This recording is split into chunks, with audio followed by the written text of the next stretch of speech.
नमस्कार, आपका बहुत बहुत स्वागत है हमारे YouTube चैनल पर। तो आज हम पढ़ेंगे फार्माकोथेराप्टिक्स का chapter number 1, introduction to pharmacotherapeutics. तो आज के इस चैप्टर में हम फार्माकोथेराप्टिक्स के बारे में जनरल इन्फॉर्मेशन पढ़ने वाले हैं। तो फार्माकोथेराप्टिक्स आपको यहाँ पर नाम से ही समझ में आ रहा होगा। फार्माको मतलब होता है ड्रग और थेरेपी मतलब होती है मेडिकल ट्रीटमेंट। तो किसी भी मेडिकल ट्रीटमेंट में, किसी भी मेडिकल कंडीशन में हम कौन सा ड्रग यूज़ करेंगे, ये हम फार्माकोथेराप्टिक्स में पढ़ने वाले हैं। तो सबसे पहले हम देख लेते हैं कि हमें कौन कौन से टॉपिक इस चैप्टर में कवर करने हैं। तो हमारा सबसे पहला टॉपिक होगा इंट्रोडक्शन। तो फार्माकोथेराप्टिक्स के बारे में कुछ इंट्रोडक्शन हम यहाँ पर पढ़ेंगे। देन नेक्स्ट हम पढ़ेंगे स्कोप। अगर आपको फार्माकोथेराप्टिक्स का नॉलेज होगा तो उसके लिए आप कौन कौन से सेक्टर में काम कर सकते हैं वो हम यहाँ पर देखेंगे। देन नेक्स्ट हमारा टॉपिक है ऑब्जेक्टिव। तो फार्माकोथेराप्टिक्स के ऑब्जेक्टिव क्या है, उद्देश्य क्या है, वो भी हम यहाँ पर देखेंगे। देन नेक्स्ट हमारा टॉपिक है rational use of medicine. Then next हम पढ़ेंगे evidence based medicine, essential medicine list and standard treatment guidelines. तो इतने टॉपिक हमें आज के लेक्चर में कवर करने हैं। तो आइए स्टार्ट करते हैं chapter number 1, introduction to pharmacotherapeutics. तो फार्माकोथेराप्टिक्स में हम मेनली डिसीजेस के बारे में पढ़ते हैं, डिसीज कंडीशन के बारे में पढ़ते हैं। देन उन डिसीज की सिम्टम्स क्या होती है, इटियोलॉजी मतलब होते हैं कॉजेज।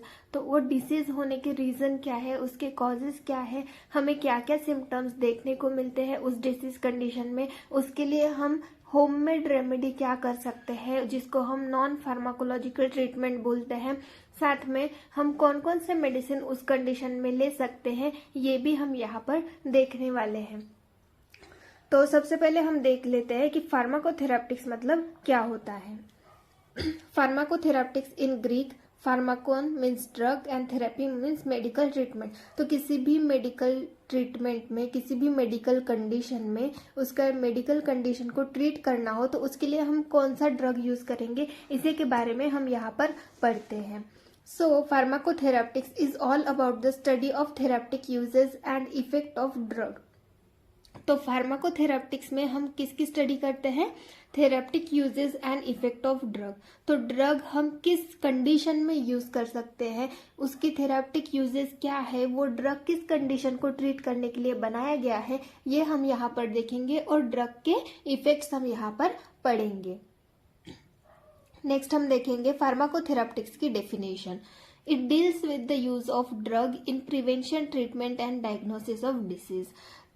तो फार्माकोथेराप्टिक्स में हम ड्रग के यूज को देखते हैं। फार्माकोथेराप्टिक्स में हम ड्रग के यूज के बारे में देखते हैं और उसमें क्या देखते हैं, किस चीज में, prevention, treatment and diagnosis of disease. तो किसी डिसीज कंडीशन को ड्रग किस तरीके से प्रिवेंट कर सकता है, किस तरीके से ट्रीट कर सकता है और किस तरीके से डायग्नोस कर सकता है, ड्रग को हम किस तरीके से यूज कर सकते हैं, यही हम फार्माकोथेराप्टिक्स में पढ़ते हैं। देन नेक्स्ट हमारा टॉपिक है स्कोप ऑफ फार्माकोथेराप्टिक्स।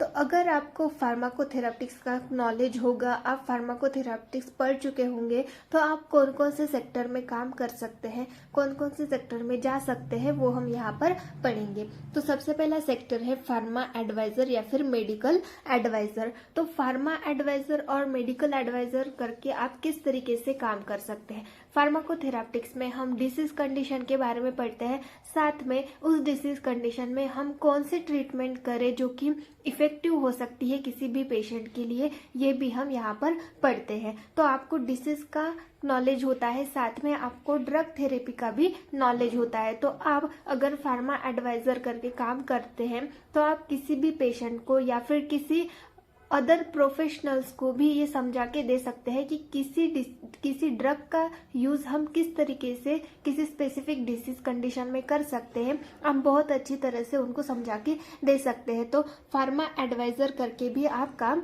कर सकते हैं। देन नेक्स्ट है मेडिको मार्केटिंग। मेडिको मार्केटिंग मतलब ड्रग्स की मार्केटिंग करना, उनको मार्केट में बेचना।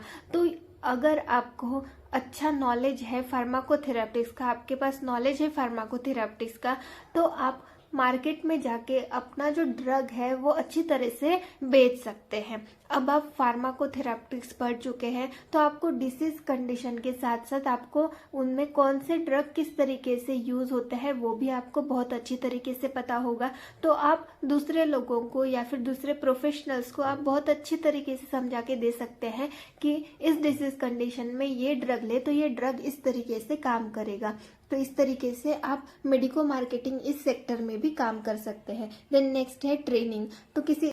तो किसी भी इंस्टीट्यूट में आप एज अ ट्रेनर करके भी काम कर सकते हैं, दूसरों को ट्रेनिंग भी दे सकते हैं।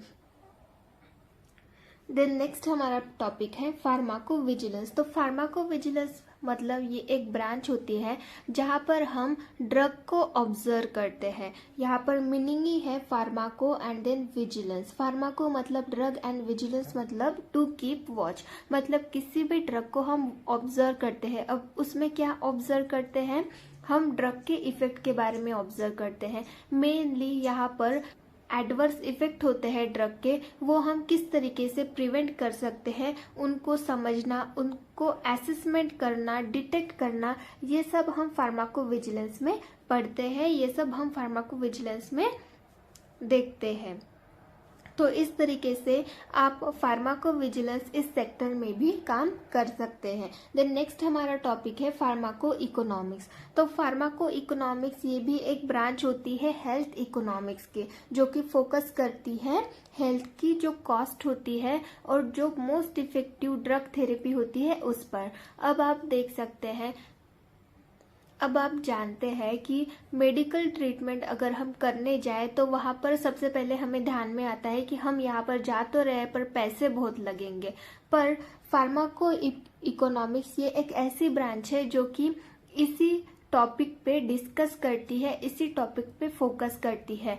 ये जो ब्रांच है ये देखती है कि हम किस तरीके से कम कॉस्ट में अच्छी से अच्छी ड्रग थेरेपी लोगों को प्रोवाइड कर सके। तो अगर आपको फार्माकोथेरापिस्ट का नॉलेज है तो आप इस ब्रांच में भी काम कर सकते हैं। देन नेक्स्ट है फार्माको एपिडेमियोलॉजी। फार्माको एपिडेमियोलॉजी मतलब होता है कि ड्रग का इफेक्ट ऑब्जर्व करना बहुत सारे लोगों के ऊपर। फार्माको एपिडेमियोलॉजी में मेनली हम क्या करते हैं कि बहुत सारे पर्सन्स को वो ड्रग दिया जाता है और सबकी बॉडी तो सेम नहीं होती, कोई सेंसिटिव होता है, किसी को कोई ड्रग सूट नहीं होता, किसी को कोई ड्रग से एलर्जी होती है। तो हर पर्सन की बॉडी सेम नहीं होती, हर पर्सन की अलग अलग बॉडी होती है। तो उनके बॉडी पर उस ड्रग का क्या इफेक्ट होता है वो फार्माको एपिडेमियोलॉजी में ऑब्जर्व किया जाता है। देन नेक्स्ट हमारा ब्रांच है क्रोनोफार्माकोलॉजी। तो क्रोनोफार्माकोलॉजी में क्या होता है, क्रोनोफार्माकोलॉजी ये एक ऐसी ब्रांच है जहाँ पर ड्रग का इफेक्ट किस तरीके से बायोलॉजिकल टाइमिंग के साथ चेंज होता है ये देखा जाता है। अब बायोलॉजिकल टाइमिंग्स क्या होते हैं वो हम समझेंगे। बायोलॉजिकल टाइमिंग्स मतलब हमारे बॉडी में टाइम के हिसाब से कुछ चेंजेस होते हैं, तो उसी को हम बोलते हैं बायोलॉजिकल टाइमिंग्स। अब एग्जाम्पल में ले सकते हैं हम, आपने ऑब्जर्व किया होगा जब हमें खांसी होती है, कफ होता है, तो सुबह के टाइम में कफ उतना एक्यूमुलेट नहीं रहता हमारे गले में, पर शाम के टाइम में बहुत ज़्यादा कफ आता है, बहुत ज़्यादा एक्यूमुलेट हुआ रहता है म्यूकस हमारे गले में, पर सुबह के टाइम में वो नहीं रहता, वो ज़्यादा अमाउंट में नहीं रहता। तो इसी को हम बोलते हैं बायोलॉजिकल टाइमिंग के हिसाब से। यहाँ पर आप डिफरेंस देख सकते हैं, सुबह में जो सेक्रेशन होता है म्यूकस का वो कम होता है और शाम के टाइम पे या फिर रात के टाइम पे म्यूकस का सेक्रेशन ज़्यादा होता है। तो इस तरीके से हमारे बॉडी में टाइम के हिसाब से कुछ चेंजेस होते हैं, तो इसी को हम बोलते हैं बायोलॉजिकल टाइमिंग्स या फिर बायोलॉजिकल चेंजेस। तो अगर हमारी बॉडी में कुछ बायोलॉजिकल चेंजेस होते हैं तो उसके हिसाब से ड्रग का इफेक्ट किस तरीके से चेंज होता है वो यहाँ पर क्रोनोफार्माकोलॉजी में देखा जाता है।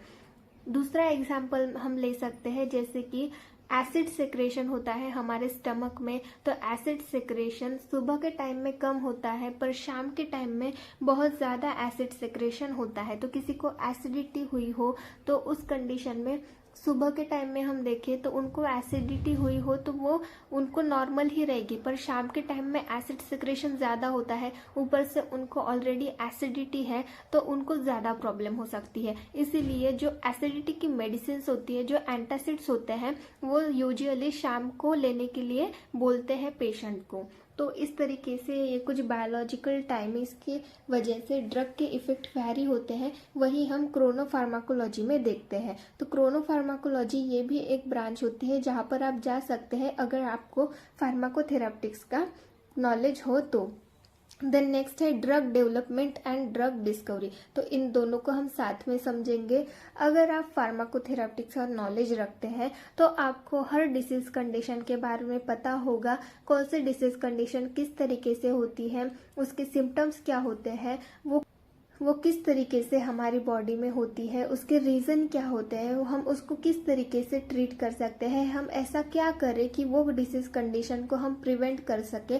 तो इस तरीके से सारी कंडीशन आपको पता रहती है अगर आप फार्माकोथेरापिटिक्स पढ़ते हैं तो अगर कोई डिसीज कंडीशन है जैसे कि हाइपरटेंशन है, तो हाइपरटेंशन अगर है तो हाइपरटेंशन में क्या होता है, हमारी जो ब्लड वेसल्स है वो कंस्ट्रिक्ट हो जाती है या फिर सिकुड़ जाती है, हम ऐसा बोल सकते हैं। तो कंस्ट्रिक्ट हो जाती है हमारी ब्लड वेसल, जिसकी वजह से हमारी ब्लड वेसल पे ब्लड का प्रेशर ज्यादा पड़ता है, उस कंडीशन को हम बोलते हैं हाइपरटेंशन। अब आपको पता है कि हाइपरटेंशन में क्या होता है, तो आप ऐसी मेडिसिन डिस्कवर करेंगे जो कि हमारी ब्लड वेसल को रिलैक्स करे। उनको रिलैक्स करने के लिए मेडिसिन आप डिस्कवर करेंगे, ऐसा प्रोडक्ट डिस्कवर करेंगे जो कि हमारी बॉडी में जाकर हमारे जो ब्लड वेसल है उनको रिलैक्स कर सके।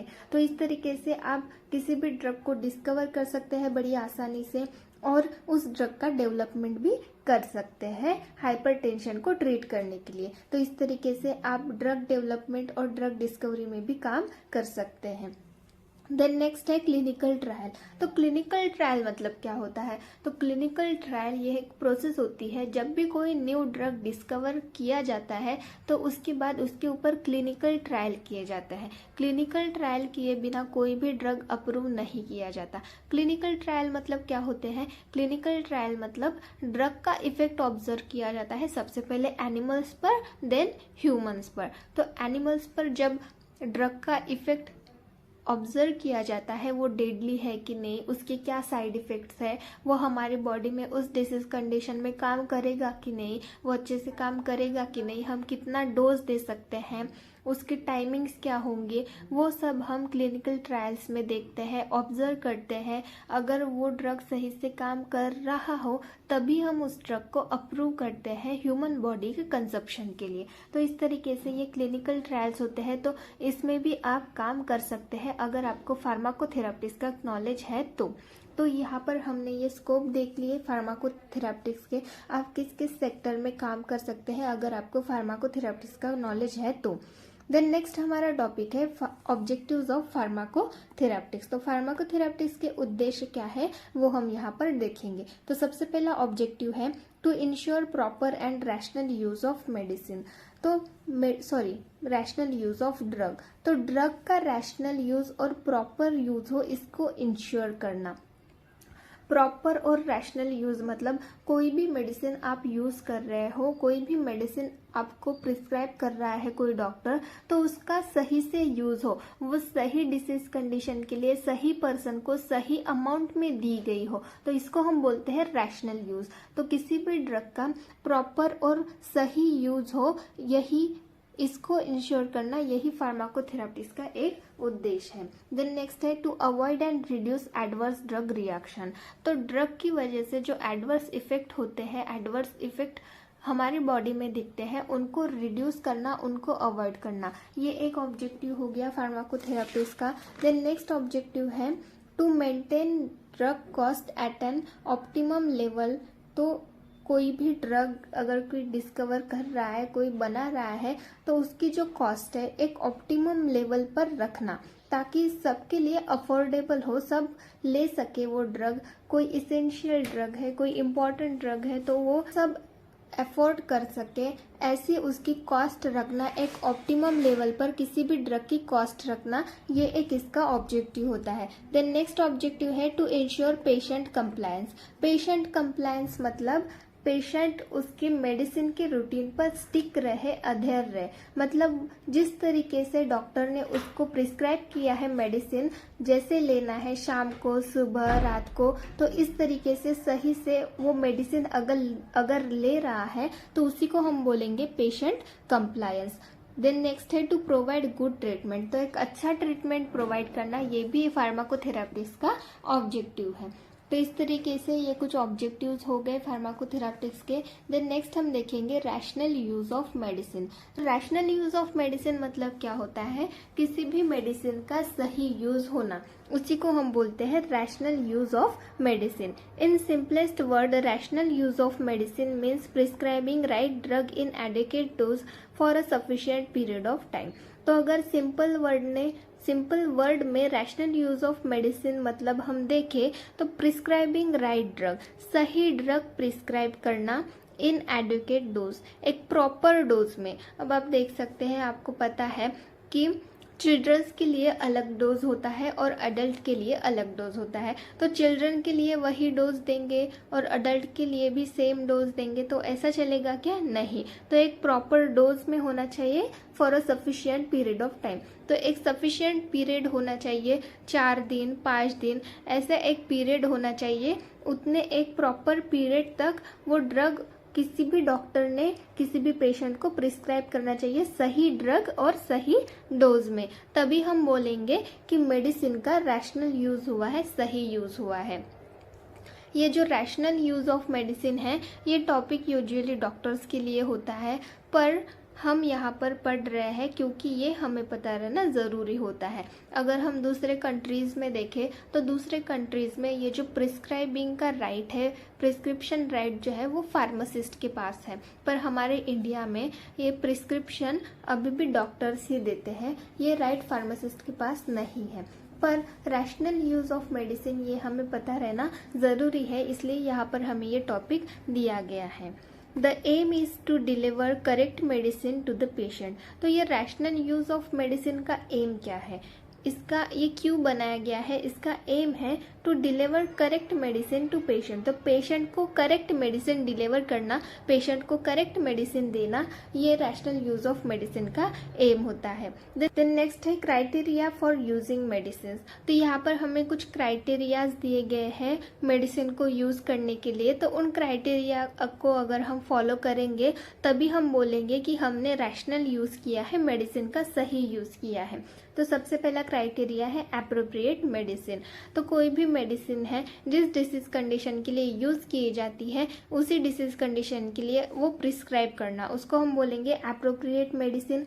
एप्रोप्रिएट इंडिकेशन मतलब उसका सही यूज करना, जिस कंडीशन के लिए वो मेडिसिन है उसी कंडीशन के लिए उसको प्रिस्क्राइब करना, उसको बोलते हैं एप्रोप्रिएट इंडिकेशन। देन नेक्स्ट है एप्रोप्रिएट डोज। तो सही डोज में, अगर वो चिल्ड्रन के लिए दे रहे हैं तो वो चिल्ड्रन के डोज के हिसाब से ही देना चाहिए, अडल्ट के लिए दे रहे हैं तो अडल्ट के डोज के हिसाब से ही होना चाहिए, तो उसको हम बोलेंगे appropriate dose. Then patient adherence. तो पेशेंट एडहेरेंस मतलब कि पेशेंट रेगुलरली वो मेडिसिन ले रहा है, जितने समय के लिए, जितने पीरियड के लिए डॉक्टर ने प्रिस्क्राइब किया है पेशेंट को मेडिसिन लेने के लिए, तो उतने समय के लिए अगर वो पेशेंट कंटिन्यूअस मेडिसिन ले रहा है, प्रॉपरली ले रहा है, तो तब हम बोलेंगे कि पेशेंट अपने मेडिसिन के शेड्यूल से अधेर है, पेशेंट अधेरेंस हम उसी को बोलेंगे। देन नेक्स्ट है एप्रोप्रिएट पेशेंट काउंसलिंग।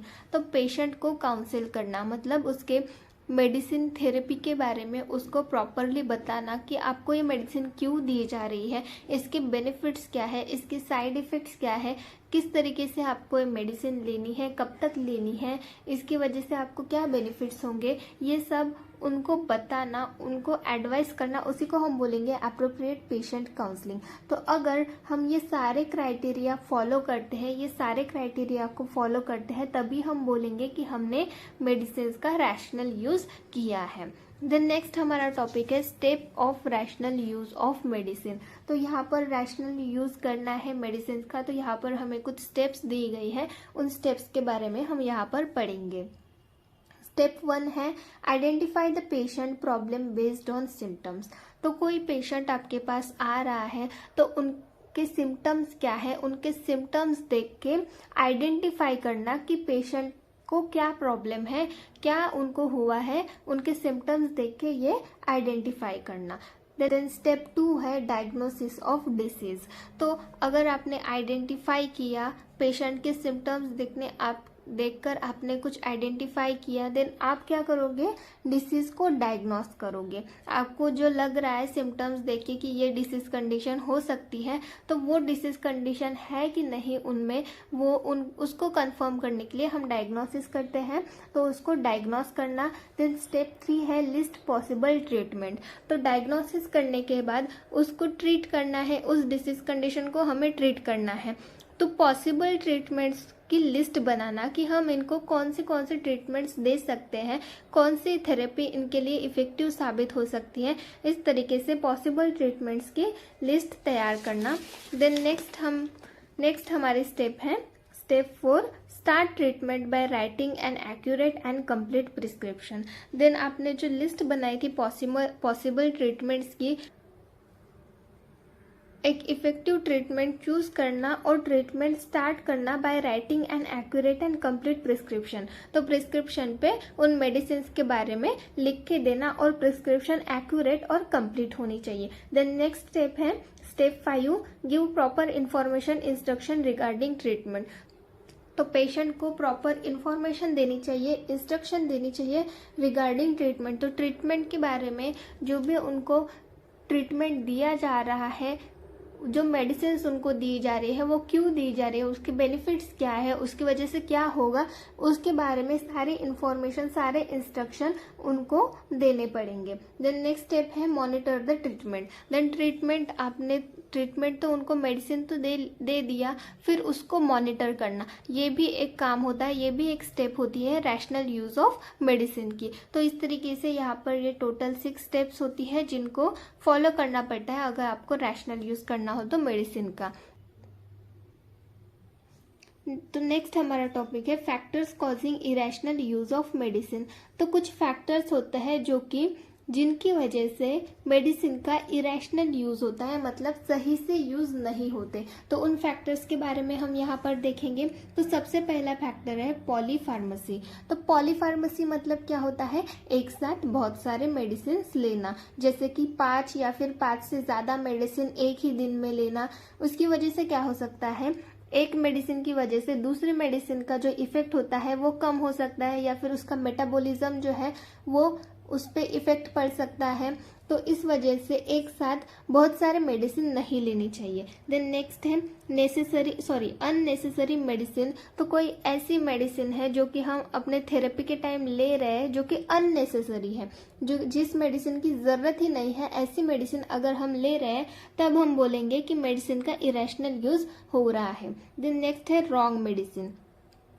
तो अगर हम ट्रीटमेंट कर रहे हैं अपने डिसीज कंडीशन का और उस टाइम पे हम कोई रॉन्ग मेडिसिन ले रहे हैं, तो तब भी हम बोलेंगे कि मेडिसिन का इरेशनल यूज हो रहा है। देन नेक्स्ट है अनसेफ मेडिसिन।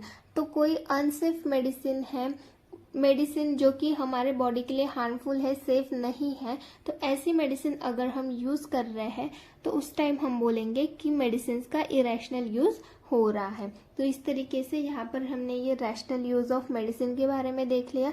तो नेक्स्ट हमारा टॉपिक है एविडेंस बेस्ड मेडिसिन। तो एविडेंस बेस्ड मेडिसिन, तो यहाँ पर आपको नाम से ही समझ में आ रहा होगा, एविडेंस मतलब होता है प्रूफ, और प्रूफ के बेस पे जो मेडिसिन है उनके बारे में हम यहाँ पर देखेंगे।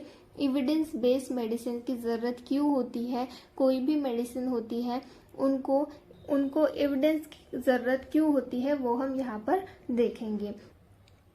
Evidence-based medicine is an approach to medical practice that uses the result of patient care research and other available objective as a component of clinical decision making. तो यहाँ पर क्या बोल रहा है कि evidence based medicine ये एक approach होता है medical practice के लिए that uses the result of patient care research. तो जो patient care की जो research होती है उसमें ये यूज किया जाता है एविडेंस बेस्ड मेडिसिन किस लिए, और अदर जो ऑब्जेक्टिव होते हैं उनको यूज किया जाता है as a component of clinical decision making. तो अगर कोई पेशेंट है तो उनको किस तरीके से हम ट्रीट कर सकते हैं, उनको कौन से ड्रग थेरेपी हम दे तो जिसकी वजह से उनकी जो डिसीज कंडीशन है वो ठीक हो सके. तो इस तरीके से ये evidence based medicine medical practice में बहुत ही ज़्यादा इम्पोर्टेंट रोल प्ले करती है. देन नेक्स्ट है components of EBM. Components of EBM, तो ईबीएम के कुछ कंपोनेंट्स होते हैं उनके बारे में हम देखेंगे. बेस्ट रिसर्च एविडेंस, जो मेडिसिन है यूज करने से पहले उनके ऊपर रिसर्च किया रहता है कि वो ह्यूमन बॉडी के लिए सही है कि नहीं, उस डिसीज कंडीशन में हम उस मेडिसिन का यूज कर सकते हैं कि नहीं, वो हमारे हमारे मेडिकल ट्रीटमेंट में इफेक्टिव होगी कि नहीं. इस सब पे पहले रिसर्च की जाती है, अच्छी से अच्छी रिसर्च की जाती है और जो एविडेंस होता है उसको एज अ प्रूफ करके रखा जाता है. वो एविडेंस होता है जो कि बताता है कि वो मेडिसिन हम उस स्पेसिफिक डिसीज कंडीशन में यूज कर सकते हैं. देन नेक्स्ट है क्लिनिकल एक्सपर्टाइजेस. तो कोई भी मेडिसिन जो है वो अप्रूव करने से पहले जो एक्सपर्ट्स होते हैं, जो जिनको एक्सपीरियंस होता है, वो लोग सबसे पहले उसको देखते हैं, उसके बारे में स्टडी करते हैं, उसी के बाद उस मेडिसिन को अप्रूवल दिया जाता है. देन नेक्स्ट है पेशेंट वैल्यूज एंड प्रेफरेंसेस. तो पेशेंट की वैल्यू वहाँ पर देखी जाती है. ऐसा नहीं होता कि कोई भी मेडिसिन हमने उठा ली, बना ली, कैसे भी बना ली और पेशेंट को दे दी. इसकी वजह से बहुत सारे हार्मफुल इफेक्ट हो सकते हैं पेशेंट के ऊपर. तो वहाँ पर एक बेस्ट रिसर्च की जाती है, स्टेप बाय स्टेप फॉलो किया जाता है, कुछ कंडीशन होती है उनको फॉलो किया जाता है और एक रिसर्च की जाती है, उस पर से एक एविडेंस, एक प्रूफ बनाया जाता है कि वो मेडिसिन उस डिसीज कंडीशन में हम यूज़ कर सकते हैं. देन एक्सपर्ट्स भी उसकी स्टडी करते हैं, जिनको एक्सपीरियंस होता है, जो एक्सपर्ट्स होते हैं वो उसकी स्टडी करते हैं. देन वो अप्रूव करते हैं. अप्रूव करने के बाद वो पेशेंट को दी जाती है. तो यहाँ पर पेशेंट की वैल्यू भी देखी जाती है, पेशेंट को हम किस तरीके से एक इफेक्टिव ट्रीटमेंट दे सके जिससे पेशेंट इजीली वो ट्रीटमेंट कर सके, उनको कोई प्रॉब्लम ना हो. तो इस तरीके से पेशेंट की वैल्यू देखी जाती है और उनके प्रेफरेंसेस भी देखे जाते हैं. देन नेक्स्ट हमारा टॉपिक है objectives of evidence based medicine. तो एविडेंस बेस्ड मेडिसिन के ऑब्जेक्टिव क्या है वो हम यहाँ पर देखेंगे. To recognise and information needed while caring for patient. तो एक ऐसी इंफॉर्मेशन को रिकॉग्नाइज करना, पहचानना जो कि पेशेंट के केयरिंग के टाइम ज़रूरी होती है. तो मतलब पेशेंट की हम और किस तरीके से केयर कर सकते हैं, किस तरीके से पेशेंट को अच्छी से अच्छी केयर दे सकते हैं, ऐसे इंफॉर्मेशन को पहचानना. देन नेक्स्ट है to identify the best existing evidence to help resolve the problems. तो कोई भी प्रॉब्लम आ रही हो, कोई डिसीज कंडीशन हो, तो उसके लिए हम कौन सा ऐसा प्रोडक्ट यूज़ कर सकते हैं, कौन सी ऐसी मेडिसिन यूज़ कर सकते हैं जो कि एविडेंस बेस्ड हो, तो उसको आइडेंटिफाई करना, तो और उससे जो भी प्रॉब्लम है वो रिजॉल्व करना. तो ये एक ऑब्जेक्टिव होता है. देन नेक्स्ट है इम्प्रूव केयर प्रोसेस. तो केयर प्रोसेस को इम्प्रूव करना ये भी एक एविडेंस बेस्ड मेडिसिन का ऑब्जेक्टिव होता है. देन नेक्स्ट हमारा टॉपिक है merits of evidence based medicine. तो एविडेंस बेस्ड मेडिसिन के मेरिट्स क्या है वो हम यहाँ पर देखेंगे. Minimise the error and optimises the quality of patient care. तो एरर्स जो होते हैं मेडिकल ट्रीटमेंट में, कोई मेडिसिन वो गलती से पेशेंट को दे दी जाती है या फिर कोई मेडिसिन जो कि उतनी इफेक्टिव नहीं होती वो पेशेंट को दे दी जाती है। तो ऐसे एरर को मिनिमाइज करना, कम करना and optimises the quality of patient care. तो पेशेंट केयर की जो क्वालिटी है उसको इंक्रीज करना, बढ़ाना। देन नेक्स्ट है reduces the cost of treatment. तो ट्रीटमेंट की जो कॉस्ट होती है उसको रिड्यूस करना ताकि सभी लोग उसको अफोर्ड कर सकें, इसलिए उसकी कॉस्ट को रिड्यूस करना। देन नेक्स्ट है enable professionals to be confident in their decision. अब आप यहाँ पर देख सकते हैं कोई भी अगर प्रोफेशनल है, कोई डॉक्टर है जो कि एविडेंस बेस्ड मेडिसिन यूज कर रहा हो, ऐसे मेडिसिन जिसके पास साइंस बेस्ड प्रूफ है कि वो मेडिसिन हम उस डिसीज कंडीशन में यूज कर सकते हैं और वहाँ पर सारी कंडीशन, क्या साइड इफेक्ट होंगे, क्या किस तरीके से वो काम करेगा, सब वहाँ पर प्रूफ किया गया हो, तो अगर कोई भी प्रोफेशनल, चाहे वो डॉक्टर हो, नर्स हो, वो अगर एविडेंस बेस्ड मेडिसिन यूज कर रहा हो तो वो अपने पेशेंट को ट्रीट कर रहा हो, तो उस टाइम अगर उन्होंने एविडेंस बेस्ड मेडिसिन यूज की है तो उनका जो डिसीजन है उनके ऊपर उनको पूरा कॉन्फिडेंट होगा, क्योंकि वो एविडेंस बेस्ड मेडिसिन यूज कर रहे हैं। तो उनको कॉन्फिडेंट होगा कि ये डिसीज कंडीशन इस मेडिसिन से ट्रीट होगी ही होगी। देन नेक्स्ट हमारा टॉपिक है इसेंशियल मेडिसिन लिस्ट। तो इसेंशियल मेडिसिन लिस्ट मतलब कुछ मेडिसिन होते हैं जो कि इसेंशियल होते हैं, इम्पॉर्टेंट होते हैं, ऐसी मेडिसिन की लिस्ट हम यहाँ पर देखेंगे। Essential drugs are those that satisfy the priority healthcare needs of majority of the population and therefore should be available at all the times in adequate amount and in appropriate doses form। तो यहाँ पर क्या बोल रहा है, essential medicine वो होती है जो कि हेल्थ केयर नीड्स में सबसे पहले उनका यूज किया जाता है पॉपुलेशन, मतलब बहुत सारे लोगों में वो ज़रूरी होती है, बहुत सारे लोगों को उनकी ज़रूरत होती है। मोस्ट कॉमनली वो मेडिसिन यूज़ की जाती है जो हेल्थ केयर नीड, अगर कोई भी कंडीशन हो तो उसके लिए वो मेडिसिन सबसे पहले यूज़ किए जाती हैं। तो ऐसी मेडिसिन को हम बोलते हैं essential drugs and therefore should be available at all the time in adequate amount and in appropriate doses form. और वो अवेलेबल होने चाहिए ऑल द टाइम एक प्रॉपर अमाउंट में और प्रॉपर डोजेस फॉर्म में। तो ऐसी मेडिसिन को हम इसेंशियल मेडिसिन बोलते हैं जो कि हेल्थ केयर सिस्टम में सबसे पहले यूज की जाने वाली होती है, जो कि मतलब कॉमनली यूज की जाती है। मोस्ट ऑफ द पॉपुलेशन में वो मेडिसिन कॉमनली यूज की जाती है, तो ऐसी मेडिसिन को हम इसेंशियल मेडिसिन बोलते हैं। नेक्स्ट हमारा टॉपिक है history of who model list of essential drugs. तो यहाँ पर हम हिस्ट्री देखेंगे कि जिन्होंने इसेंशियल ड्रग की लिस्ट बनाई है, एक मॉडल बनाया है इसेंशियल ड्रग्स का।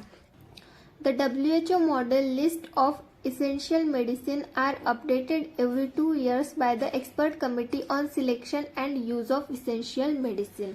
तो WHO जो है, वर्ल्ड हेल्थ ऑर्गेनाइजेशन जो है, वो लिस्ट ऑफ मेडिसिन को बनाती है और हर 2 साल में अपडेट करती है बाय एक्सपर्ट कमिटी। जो एक्सपर्ट होते हैं, एक्सपर्ट कमिटी होते हैं, वो इस लिस्ट को अपडेट करते हैं कि कौन सी ड्रग हम सिलेक्ट कर सकते हैं और कौन सी ड्रग हम यूज कर सकते हैं एज ए इसेंशियल मेडिसिन करके। The first essential medicine list was publish in 1977। तो 1977 में सबसे पहली मेडिसिन, इसेंशियल मेडिसिन की लिस्ट पब्लिश की गई थी। And the first essential medicine list for children was publish in 2007। तो सबसे पहले जो चिल्ड्रन के लिए यूज किए जाने वाली इसेंशियल मेडिसिन होती है उनकी लिस्ट 2007 में पब्लिश हुई थी। The current version updated in सितंबर 2021। तो अभी जो करंट वर्जन हुआ है, करंट जो अपडेट हुई है वो सितंबर 2021 में हुई थी। Are the 22nd essential medicine list. तो ये 22वीं इसेंशियल मेडिसिन लिस्ट है जो कि अपडेट की गई। And the 8th essential medicine list for children. और 8वीं चिल्ड्रन के लिए जो इसेंशियल मेडिसिन होती है उनकी लिस्ट होती है। In 1977, first model list published with 1200 active substance. तो 1977 में जो सबसे पहली लिस्ट पब्लिश हुई थी उसमें 1200 एक्टिव सब्सटेंस की लिस्ट थी. List is revise every 2 years by WHO expert committee. तो WHO की एक्सपर्ट कमेटी हर 2 साल में इस लिस्ट को रिवाइज करती है, देखती है. मार्च 2007 लिस्ट कंटेन 340 एक्टिव सब्सटेंस. तो मार्च 2007 में जो लिस्ट आई थी, जो लिस्ट अपडेट हुई थी, उसमें 340 एक्टिव सब्सटेंस थे, 340 एसेंशियल सब्सटेंस थे. WHO model list consist of. तो ये जो लिस्ट होती है ये किससे बनी हुई होती है वो हम देखेंगे. Core list. तो कोर लिस्ट इसमें होता है. तो कोर लिस्ट मतलब क्या होती है? A list of minimum drug need for a basic health care system, listing safe cost effective medicine for priority condition. तो यहाँ पर ऐसे ड्रग की लिस्ट होती है जो कि बेसिक हेल्थ केयर सिस्टम में उनकी ज़रूरत पड़ती है, ज़रूरी होते हैं, जो कि कॉस्ट इफेक्टिव भी होते हैं और प्रायोरिटी कंडीशन में वो यूज़ किए जाते हैं. ऐसे ड्रग की लिस्ट कोर लिस्ट में होती है. देन नेक्स्ट है कॉम्प्लीमेंट्री लिस्ट. तो कॉम्प्लीमेंट्री लिस्ट मतलब क्या होता है? Essential drug for priority disease which are cost effective but not necessary affordable और for which specialised health care facilities में बी नीडेड. तो यहाँ पर क्या बोल रहा है कि यहाँ पर भी इसेंशियल ड्रग की लिस्ट होती है जो कि डिसीज कंडीशन में यूज किए जाते हैं, जो कॉमनली दिखते हैं पॉपुलेशन में. मोस्ट ऑफ द पॉपुलेशन में कॉमनली देखने वाले जो डिसीज कंडीशन होते हैं उनको ट्रीट करने के लिए ड्रग्स लगते हैं, उनकी लिस्ट कॉम्प्लीमेंट्री लिस्ट में होती है. विच आर कॉस्ट इफेक्टिव मतलब उनकी कॉस्ट जो होती है वो इतनी भी ज़्यादा नहीं होती, हम उसको अफोर्ड कर सकते हैं, बट नॉट नेसेसरी अफोर्डेबल. पर कभी कभी वो अफोर्डेबल नहीं होती. मतलब कोई कोई ड्रग होता है जो कि ज़्यादा महंगे, उनकी कॉस्ट ज़्यादा हो सकती है. और for which specialised health care facilities में भी नीडेड. तो कुछ ड्रग ऐसे होते हैं जिसके लिए एक स्पेशल कंडीशन पे स्पेशल हेल्थ केयर फैसिलिटीज की ज़रूरत होती है, जिसकी वजह से उनकी कॉस्ट जो है वो बढ़ सकती है. तो ऐसे ड्रग की लिस्ट कॉम्प्लीमेंट्री लिस्ट में होती है. देन नेक्स्ट है national list of essential medicine of India. तो हमारे इंडिया की जो इसेंशियल मेडिसिन की लिस्ट है उसके बारे में हम यहाँ पर देखेंगे. Government of India prepare and release the first national list of essential medicine of India in 1916 consisting of 279 medicine. तो हमारे इंडिया में गवर्नमेंट ऑफ इंडिया ने पहली जो इसेंशियल मेडिसिन की लिस्ट थी वो 1996 में बनाई और रिलीज की, मतलब पब्लिश की, और वहाँ पर 279 मेडिसिन की लिस्ट दी गई थी. This list was subsequently revised in 2003 and had 354 medicine. ये जो लिस्ट है ये दोबारा रिवाइज की गई, देखी गई, अपडेट की गई. कब? 2003 में, 2003 में, और उसमें 354 मेडिसिन वहाँ पर प्रेजेंट थे. Later in 2011 the list was revised and had 348 medicine. बाद में 2011 में ये लिस्ट फिर से रिवाइज की गई और वहाँ पर 348 मेडिसिन ऐड किए गए, मतलब वहाँ पर 340 मेडिसिन की लिस्ट थी.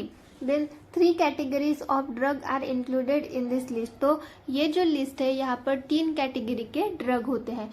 P मतलब प्राइमरी, S मतलब सेकेंडरी एंड T मतलब टर्शियरी. तो ऐसे प्राइमरी, सेकेंडरी और टर्शियरी करके ऐसे लिस्ट होती है, ऐसे कैटेगरीज होती है, इनके हिसाब से वहाँ पर लिस्ट दी गई होती है ड्रग्स की. At present 2022 around 374 medicines are part of national list of essential medicine and are under price control. तो अभी अगर देखें 2022 में तो टोटल 374 मेडिसिन जो है वो हमारे इंडिया के इसेंशियल मेडिसिन लिस्ट में प्रेजेंट है और वो प्राइस के कंट्रोल में, अंडर प्राइस कंट्रोल मतलब वो कॉस्ट इफेक्टिव है, उनकी जो कॉस्ट है वो अफोर्डेबल लेवल पे है. तो इस तरीके से ये हमने इसेंशियल लिस्ट ऑफ मेडिसिन के बारे में देख लिया. देन नेक्स्ट हम देखेंगे स्टैंडर्ड ट्रीटमेंट गाइडलाइंस. तो स्टैंडर्ड ट्रीटमेंट गाइडलाइंस मतलब क्या होता है, आपको यहाँ पर नाम से ही समझ में आ रहा होगा कि स्टैंडर्ड ट्रीटमेंट गाइडलाइंस मतलब किसी भी डिसीज कंडीशन को हम ट्रीट कर रहे हैं, किसी भी ड्रग का यूज करके हम किसी पेशेंट को ट्रीट कर रहे हैं, तो उसके लिए कुछ स्टैंडर्ड गाइडलाइंस दी गई है, उसके बारे में हम यहाँ पर देखेंगे। Standard treatment guidelines are also known as treatment protocols and prescribing policies। तो standard treatment guidelines को treatment protocols और prescribing policies भी बोला जाता है। Standard treatment guidelines are defined as systematically developed statements designed to assist prescriber and patient in making decisions but appropriate treatment and healthcare for specific clinical problem. तो ये standard treatment guidelines ये क्या है, इसको हम क्या डिफाइन कर सकते हैं, सिस्टमैटिकली डेवलप स्टेटमेंट। तो सिस्टमैटिकली डेवलप स्टेटमेंट मतलब हम बोल सकते हैं कि यहाँ पर ऐसा कुछ स्टेटमेंट बताए गए, यहाँ पर कुछ बताया गया है जो कि design to assist prescriber and patients. तो हम बोल सकते हैं कि गाइड करने के लिए कि उनको अगर कोई एप्रोप्रिएट ट्रीटमेंट करना हो, सही ट्रीटमेंट करना हो, तो उनको डिसीजन लेने में हेल्प करते हैं। स्टैंडर्ड ट्रीटमेंट गाइडलाइंस होती है, ये हेल्प करती है प्रिस्क्राइबर्स को और पेशेंट को कि किस तरीके से एक एप्रोप्रिएट ट्रीटमेंट करने के लिए डिसीजन लेना है और health care for specific clinical problems, या फिर कोई स्पेसिफिक क्लिनिकल प्रॉब्लम है तो उस कंडीशन में किस तरीके से सही डिसीजन लेना है, इस कंडीशन में हेल्प करती है। तो स्टैंडर्ड ट्रीटमेंट गाइडलाइंस मतलब हम बोल सकते हैं कि यहाँ पर हमें कुछ ऐसा बताया रहता है जिसकी वजह से यहाँ पर हमें कुछ ऐसे गाइडलाइंस बताए रहते हैं जिनको फॉलो करके हम एक सही डिसीजन ले सकते हैं कि हमें किस तरीके से पेशेंट को ट्रीट करना है, किस तरीके से हम उनको ट्रीटमेंट कर सकते हैं कॉस्ट इफेक्टिवली। तो यही यहाँ पर बताया गया है। Standard treatment guideline list the preferred pharmacological and non pharmacological treatment for common health problem. तो स्टैंडर्ड ट्रीटमेंट गाइडलाइन में फार्माकोलॉजिकल और नॉन फार्माकोलॉजिकल ट्रीटमेंट की लिस्ट दी गई है फॉर कॉमन हेल्थ प्रॉब्लम्स। तो जो कॉमन हेल्थ प्रॉब्लम्स होते हैं जैसे कि कोल्ड हो गया, फीवर हो गया, कफ हो गया, या फिर अदर कॉमन जो प्रॉब्लम्स होती हैं, उनके लिए फार्माकोलॉजिकल और नॉन फार्माकोलॉजिकल ट्रीटमेंट की लिस्ट दी गई है स्टैंडर्ड ट्रीटमेंट गाइडलाइंस में। फार्माकोलॉजिकल ट्रीटमेंट मतलब जो कि ड्रग देके उस कंडीशन को हम ठीक कर सकते हैं, उसको हम बोलते हैं pharmacological treatment. Non pharmacological treatment मतलब विदाउट यूजिंग ड्रग थेरेपी, या फिर हम इसको बोल सकते हैं कि होममेड रेमेडी से हम किस तरीके से उन हेल्थ प्रॉब्लम्स को ठीक कर सकते हैं, ट्रीट कर सकते हैं, वो सब स्टैंडर्ड ट्रीटमेंट गाइडलाइन में दिया गया है। The pharmacological treatment should include the name, dosages, form, strength, number of dosages per day and duration of treatment. तो फार्माकोलॉजिकल ट्रीटमेंट में क्या दिया गया है, क्या क्या इंक्लूड है, द नेम मतलब ड्रग का नेम इंक्लूड है, डोजेज फॉर्म मतलब कौन से अमाउंट में, मतलब कितना डोज किसको देना है, चिल्ड्रन के लिए है तो कितना डोज देंगे हम, अडल्ट के लिए है तो कितना डोज देंगे हम, वुमेन के लिए है तो कितना डोज देंगे। तो इस तरीके से डोजेस फॉर्म भी दी गई है, स्ट्रेंथ दी गई है, कितने स्ट्रेंथ में देना है, number of doses per day तो एक दिन में कितने डोज उनको देने हैं वो भी वहाँ पर दिया गया है, एंड ड्यूरेशन ऑफ ट्रीटमेंट मतलब कितने दिनों तक उनका ये ट्रीटमेंट शुरू रखना है, कितने दिन तक हमें उनको ट्रीट करना है, ये भी वहाँ पर दिया गया है। Other information on diagnosis and advice to the patient में ऑल्सो भी इंक्लूड। तो अदर इंफॉर्मेशन ऑन डायग्नोसिस, तो कोई डिसीज कंडीशन है तो सिम्टम्स को देख के हम उसको किस तरीके से डायग्नोस करेंगे वो भी हमें यहाँ पर बताया गया है स्टैंडर्ड ट्रीटमेंट गाइडलाइंस में, and advice to the patient में ऑल्सो इंक्लूडेड। और हमें पेशेंट को क्या एडवाइस देनी है उस कंडीशन में वो भी हमें वहाँ पर बताया गया है। देन की features of a successful STG manual. तो सक्सेसफुल एसटीजी मैनुअल के कुछ की फीचर्स यहाँ पर हमें दिए गए हैं, वो हम यहाँ पर देखेंगे। तो सबसे पहले है सिंप्लिसिटी। सिंप्लिसिटी मतलब क्या होता है, The number of health problem is limited to commonly observed condition. Each clinical condition lists a few salient features with clear information on pharmacological and non-pharmacological treatment. तो यहाँ पर क्या बोला गया है, सिंप्लिसिटी, मतलब जो स्टैंडर्ड ट्रीटमेंट गाइडलाइंस हमें बताए गए हैं वो बहुत ही सिंपल तरीके से हम समझ सके, इस तरीके से वहाँ पर हमें बताई गई है। वहाँ पर नंबर ऑफ हेल्थ प्रॉब्लम्स होती है, बहुत सारी हेल्थ प्रॉब्लम्स होती है जो कि लिमिटेड होती है, मतलब जो कॉमनली देखी जाने वाली कंडीशन, जैसे कि हाई बीपी या फिर लो बीपी, ये हम कॉमनली देखते हैं पेशेंट में, ये कॉमन कंडीशन हो गई। तो ऐसी जो क्लिनिकल कंडीशन होती है, ऐसी जो कॉमनली देखे जाने वाली कंडीशंस होती है, उनके कुछ स्पेसिफिक सिम्टम्स होते हैं, तो उनके उन स्पेसिफिक सिम्टम्स की लिस्ट बनाई जाती है और उन सिम्टम्स के हिसाब से उनके ऊपर हमें क्या ट्रीटमेंट करना चाहिए वो वहाँ पर बताया रहता है, with clear information on pharmacological and non pharmacological treatment. वहाँ पर क्लियरली हमें बताया जाता है कि सिम्टम्स को देख के कि हम इनको किस तरीके से फार्माकोलॉजिकली ट्रीट कर सकते हैं या फिर नॉन फार्माकोलॉजिकल ट्रीटमेंट देके उनका ट्रीटमेंट कर सकते हैं। नॉन फार्माकोलॉजी मतलब होममेड रेमेडी, जैसे कि एक्सरसाइज करना, हेल्दी फूड खाना, तो इस तरीके से इसको हम बोलेंगे नॉन फार्माकोलॉजिकल ट्रीटमेंट। और फार्माकोलॉजिकल ट्रीटमेंट मतलब हम जहाँ पर मेडिसिन का यूज करते हैं उसको हम बोलेंगे फार्माकोलॉजिकल ट्रीटमेंट। तो ये एक हो गया सिंप्लिसिटी।